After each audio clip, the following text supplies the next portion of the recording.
Ang intense ng mga kaganapan ngayon sa abot kamay na pangarap sapagkat guguho ang mundo ni Doc Robert sa aaminin sa kanya ni Doc Lyndon. Dito nga ay tuluyan ng makokonsensya itong si Doc Lyndon at dito nga ay mapipilitan na siyang aminin kay Doc Robert ang mga nalalaman niya tungkol sa peking anak nito na si Zoe. Samantala ay naging matagumpay nga ang paghihiganti at pagpapahirap na pinagawa ni Giselle kay Madam Lotus para kay Moira. Kaya naman ay nagmukhang kawawa itong si Moira sa kamay nila Madam Lotus at ng mga tauhan nito. Samantala ay tuwang-tuwa naman si Aling Susan habang pinapanood ang video ni Moira, habang nag-uumiyak ito dahil sa mga pagpapahirap na ginagawa sa kanya. Gulat na gulat naman si Annalyn nang mapanood niya ang video ni Moira, kaya naman ay agad niyang tatanungin si Aling Susan kung saan nanggaling ang video na ito at kung sino nga daw ang mga gumawa nito. Sasagutin naman siya ni Aling Susan na kulang pa nga daw ang nangyari kay Moira dahil nararapat na mas masahol pa nga daw ang gawin sa kanya dahil sa kasamaan nito.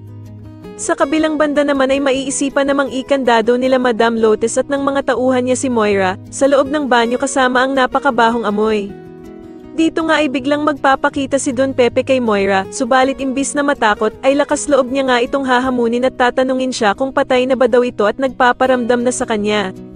Maririnig naman nila Madam Lotus ang pakikipag-usap ni Moira sa loob ng banyo na mag-isa, kaya naman ay pagtatawanan nila ito at nababaliw na nga daw ito.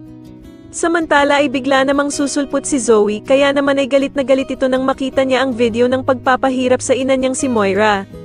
Sa pag-aakala niya ngang si Annalyn ang may gawa nito, ay masasampal niya nga si Annalyn ng napakalakas na sobrang ikakagulat niya. Pero hindi na nga makakapagtimpi si Aling Susan at agad nga niyang babawian si Zoe ng isa ding napakalakas na pagsampal.